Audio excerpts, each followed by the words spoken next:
oh my god, Vlogmas day 5. This would be I'm recording. I'm just changing my phone case. So I usually use this sparkly Octobuddy one, and I've been liking it, but I've also been reading more books lately and on my phone, and it's kind of been annoying to hold this one at night. So I got one of these like MagSafe pop sockets, and I wanted to get new phone cases, so I showed these ones off last time. This is from OtterBox. I really like OtterBox cases. I think this one's from like Casemate. I kind of go between the two brands. They're not that affordable. Who am I kidding? The Casemate ones, they're more affordable than the OtterBox. I only got these OtterBoxes because they were on sale for Black Friday, so I got this Defender XT one. Let's unbox it because I want to use this case today. Usually when I get a new phone, or when I have a phone, I usually just like get one case and I stick with it till the end until I get a new phone, or until the other case like falls apart altogether. So yeah, I've been missing the sparkly. Like this one's not sparkly, it's just fish, which is really cool too, but I want sparkly. And this one's, I don't know if the camera's gonna pick it up, but it's like sparkly. You see, like, it looks like dust, but it sparkles. This thing is so big, it is obnoxious. Does my phone even fit this? This case makes it like 20 times bigger though, but it's more likely to protect it. So the other reason why I didn't like this case as much is because like the rims around it were kind of too short compared to like the other two.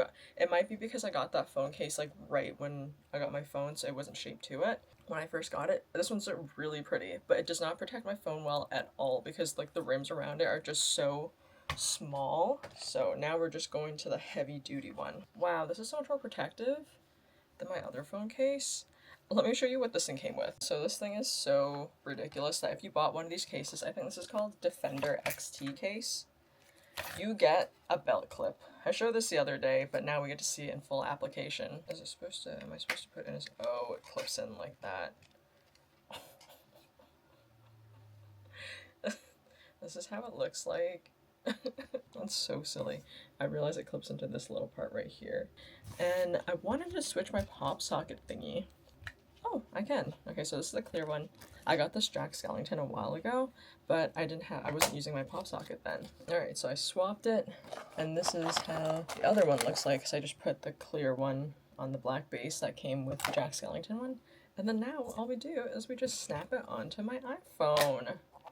Cute! Oh, I love that. So I have several things that I have to do today. I'm editing Vlogmas Day 4, and I'm also having to make some videos for the company, and also I think I have to go to my parents' house to pick up my packages. I want to go to the gym again, but right now I'm really busy because I'm trying to get all this content out, and I realize it's because I've kind of piled my work on top of each other. So what I'm gonna have to do is I'm gonna have to pre-film some vlogs this week so that I could actually have a couple days logged, and then I can edit it, and then I can start working out again, because editing these vlogs takes like a couple hours for me. If I was better with time management, I would be able to still go to the gym in the morning, but right now I've just been like enjoying an easy start. I'm not putting too much pressure on myself. Yes, I would like to lose weight. I know some people say I like to exercise for mental health. I'm gonna be honest, the reason why I plan on exercising is to lose weight. The mental health benefits come with it too, but it's just like, you know, that whole thing is I don't have enough time to work out, but now I'm stressed I don't have enough time to work out. It's like a terrible feedback loop. I haven't set up my Christmas tree. I feel like I gotta clean my apartment to do that, and it's kind of a mess right now because we have like gifts, we have filming setups, we have so many things that are just out. I really wanted to see Taylor Swift. That's kind of an exaggeration, I'm gonna be honest with you. I wanted to see Taylor Swift, but then when I saw the price of tickets, I no longer wanted to see her because it was like $500 a piece for, you know, lower bowl would be like closer to $700, $800, and that feels like a lot of money. I don't think it feels like, I think that's a lot of money, especially for the average person in a cost of living crisis, to be able to afford to go to these concerts, which cost an arm and a leg. Like, I went to Luke Combs last year, and I got 2-floor seats for about $273. That, for me, is like beyond understandable in terms of pricing. The year prior to that, my boyfriend and I went to see Chris Stapleton, and we paid just under $500 for 2-floor seats. You know what I mean? So in my mind, if you're paying $500, which is a wild amount of money to pay for really anything. If you're paying $500 to see a concert, which like some people are like, this is a once in a lifetime experience. Sure. We actually separately, I went with my mom, he went with a friend to the Red Tour back in like 2012, was it? Yeah, 2012, 2013. And I got VIP seats for that. And like when I got VIP seats for that, it was like Laura Bull, Ed Sheeran was opening, and it was about $400. I don't know if it was per piece or for both. See, now I'm forgetting. I think it was for both. So the thought of having to pay so much money to go to the concert really deterred me from initially signing up for the verified fan rewards thing to try to enter to win. I forgot, or I wasn't even aware that you had to be a verified fan. I think that just goes to show how, in my mind, how determined I was not to go just because of that cost. Eventually, like, I saw people reselling the tickets and I was like, well, if I bought 4 tickets so that me and my boyfriend can go, I could sell 2 tickets to cover the cost of the first 2 tickets. But I didn't have that thought process until later. The more I saw the Eras tours, I think this is like severe FOMO. This is my own fault for being chronically online. I'm getting severe FOMO from not going to this concert, and I know it's gonna eat me up. But here's the thing. It's not like she's not gonna tour again. You know what I mean? She might not. You know, that's her boundaries. That's her respect to Taylor Swift. If you're done after making like $1 billion, I get it. I get it. You have more than enough money at that point, and she's paid everyone very, very well, so I've heard. I'd like to go. It's just like, if the tickets were in the good seats for closer to like, you know, $150 per piece, I'd be a lot more tempted. Even $180 per piece, I'd be a lot more tempted. But 500 Canadian dollars, which to the Americans is like $2. Let's be real. At this rate, it's like two American dollars versus 500 Canadian dollars. That's obviously an over exaggeration. It's probably closer to like 400, 350 US. Which I get why some of the Americans came up here to watch her concert, because it's like a lot more affordable, maybe, question mark. I didn't look at the cost of the US tickets. The conversion rate already makes it that they get like almost a 40% discount on tickets because their dollar is just so much stronger than ours.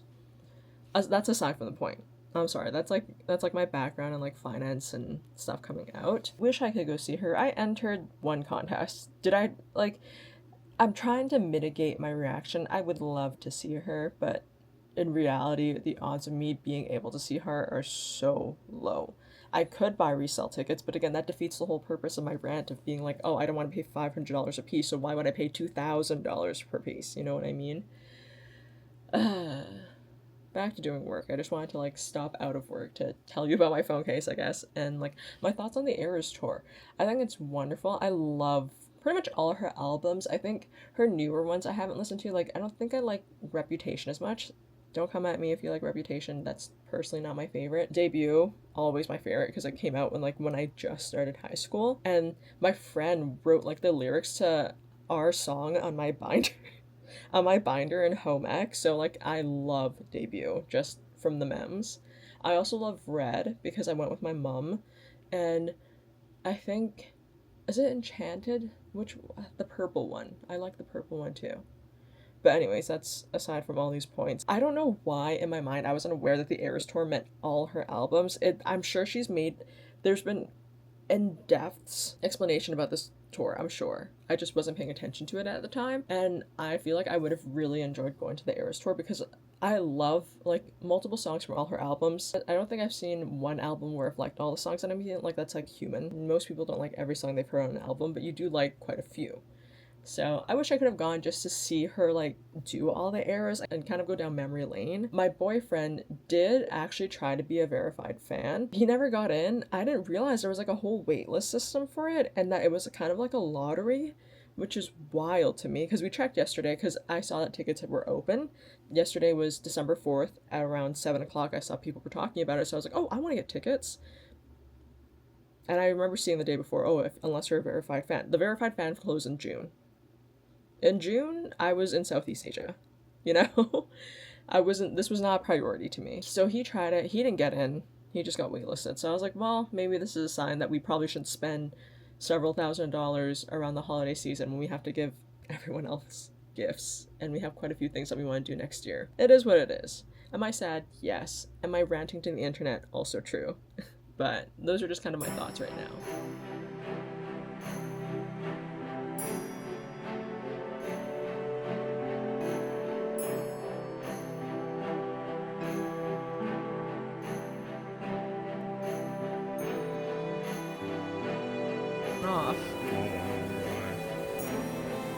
Which one do I want? The Kit Kat one or the After 8 one? They have a Ferrero Rocher one. It's just several monopolies, and I was like, yeah, it's somehow still better than Canada, where it's just 3 monopolies, or oligopolies. Yeah, the Christmas trees.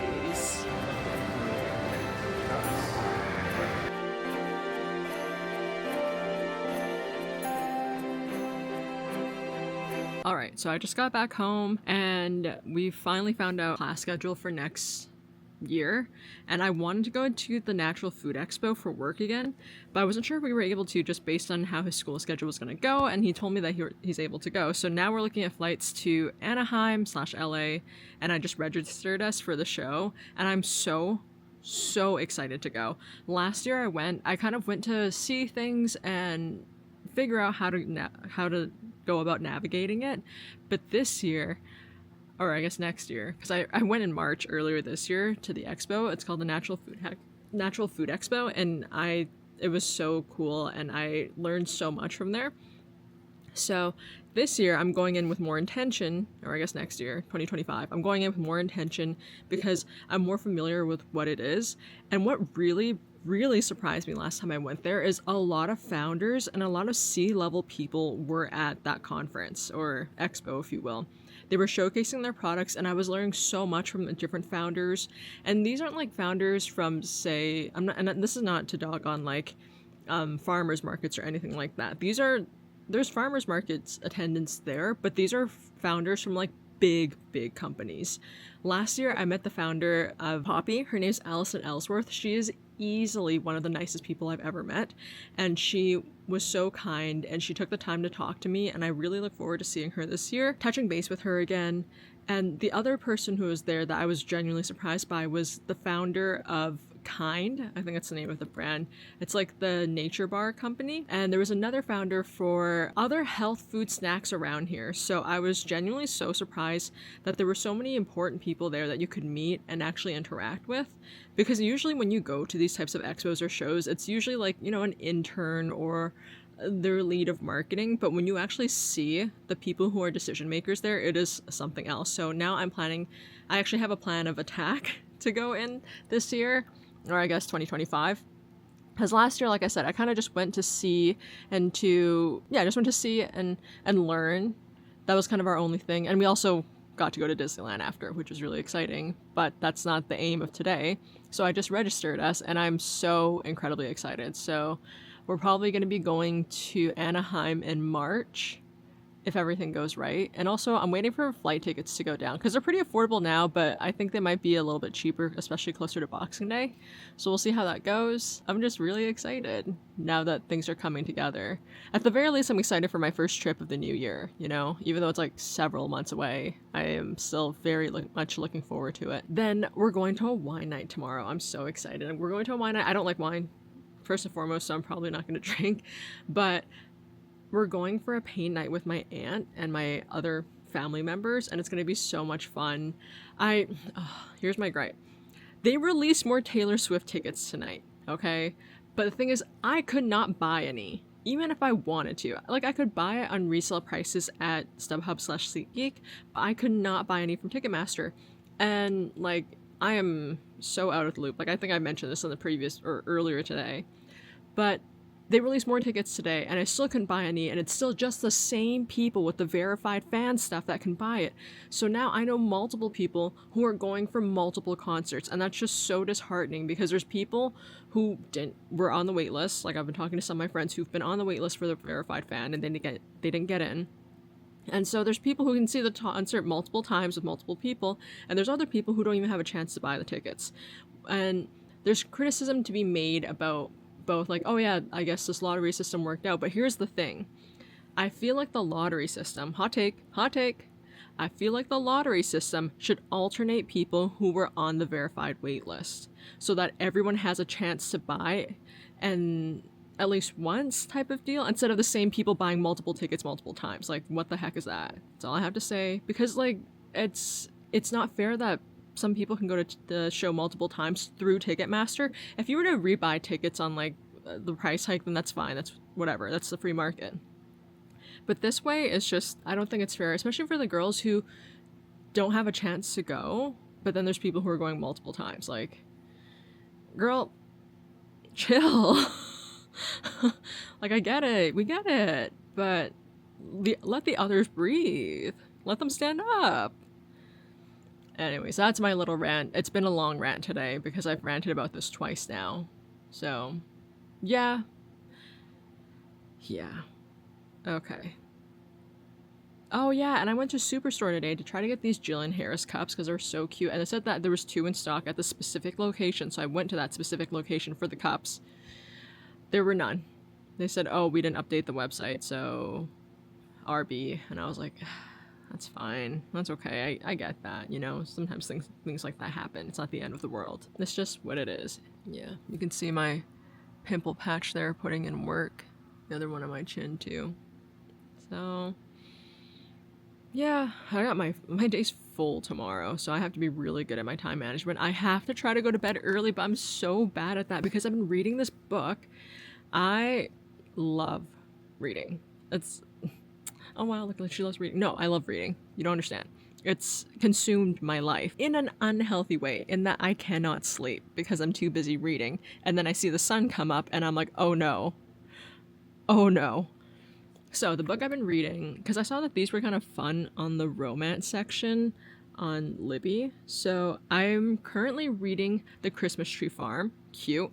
I just recently got loaned The Pumpkin Spice Cafe, if that's even picking up on that. And then I was in the middle of reading It Happened One Summer, but I kind of got over it for a bit. So I just continued reading The Christmas Tree Farm because it felt seasonal, you know, and I wanted to read a seasonal book. I should probably be able to finish it within the next couple of days if everything goes as planned. I also bought a case for a Kobo Libra 2, or yeah, I think it's what it's called, and I haven't bought one yet because your girl has to buy Christmas gifts, and a Kobo e-reader is just not in the budget for that. I mean, I spend so much money on skincare, but in my mind, my skincare is more important to me than the device I read on because I already have my phone. I've honestly just been waiting for my skin to clear up. I don't want to like touch my skin too much when it's going through the trenches. And also, like, I almost feel bad recommending skincare things when my skin's breaking out because they're like, well, why would we trust you? Your skin's not looking nice right now. And I'd be like, you're right. But you can thank retinol, alcohol, and hormones for those ones because my skin's just by all of those. Oh my god. And also, I'm trying to figure out a date to which I can see Wicked again. I fear I may be a stan. And the thing is, I don't want to spoil it. Like, I was talking about it with my boyfriend. I'm aware that it's a Broadway/book. It was a book first, then a Broadway play. But I've never seen it. I don't know the lore, and I keep getting it spoiled for myself by going on the internet. And I know this is like obviously a well-known story, but for me it's new and I wanted to keep it that way. And I'm learning so much about it on TikTok that I'm like, oh no, I'm learning too much and I don't want to. And I'm trying not to listen to the soundtrack as much, knowing that I want to see it again, because I want it to stay fresh. I don't want to be like familiar with it. I want to feel it again, which honestly, it sounds like I'm doing too much, but it was so good. Like, the first time I saw it, I didn't let myself cry in theaters because I was like, I don't know. I was just thinking, like, had to be a tough guy. For what reason? I don't have a good one. But this time around, with more context and stuff, I want to let myself cry. And I'm also going with my best friend, and I think my boyfriend wants to come with us too because he loved the movie so much. So... yeah, we're kind of in the works of when we should go see it again, and I cannot wait. I want to see it again. And there's like... I feel like some people aren't giving the movie a chance because I think it's like a full musical, which it is, but it's not like... Camp Rock is a great movie, okay, don't get me wrong, but it's not like Camp Rock. It's like very, very well done. So at my local theater, there's like no one going to see it, which is so disheartening to me as someone who loves the movie. But that's just me, okay? Like, that's just me. So, yeah, that's my thought on that.